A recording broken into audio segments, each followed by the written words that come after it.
Outgoing Leader of Opposition Winnie Kizza, who is also the Kasese District Woman MP, was replaced as the opposition head on Friday while she was away on official duty in the US.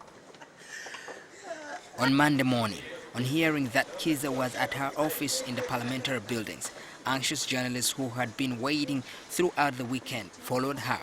Kiiza later agreed to address the journalists from her boardroom. She started off by thanking the journalists for the coverage in her tenure as Leader of Opposition at what she called a critical time in Uganda's history.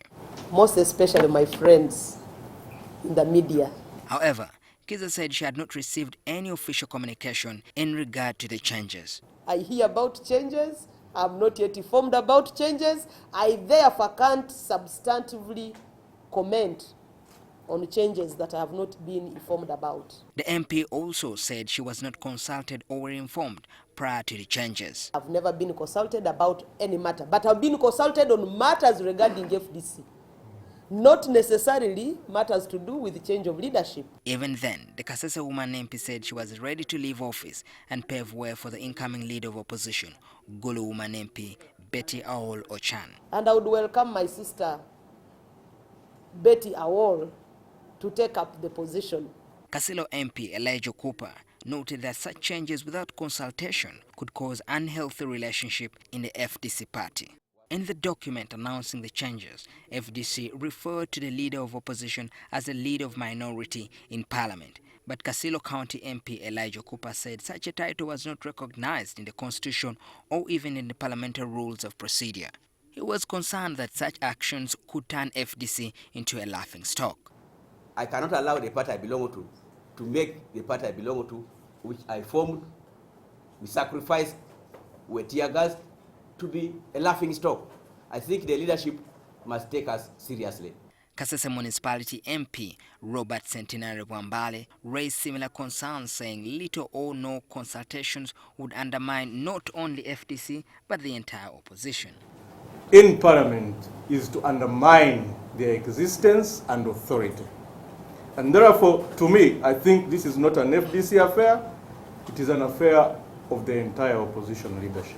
Parliament Director of Communication and Public Affairs, Chris Oboi, this evening said FDC had written to Parliament designating Betty Ochan Awol as the Leader of Opposition, not Leader of Minority as earlier stated.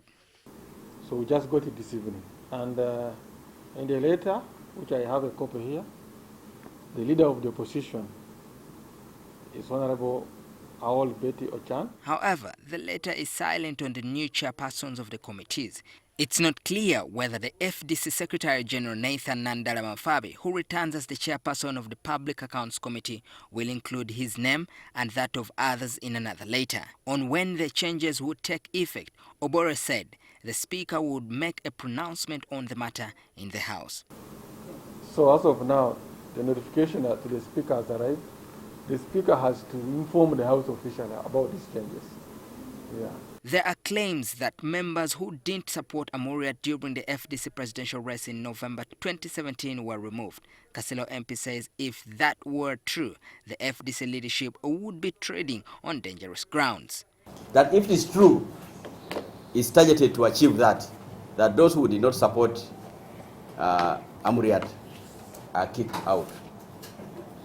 I just want to send a caution to whoever is making such a decision, that is dangerous waters to tread on.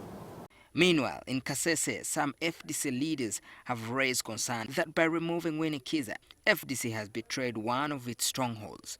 You as a new president can come in and reshuffle the Leader of Opposition from a district that has really made it to 100% in the Parliament to a district that has made it really to 80% in the district council. It is really it's a way of demoralizing. More research all NTV at Parliament.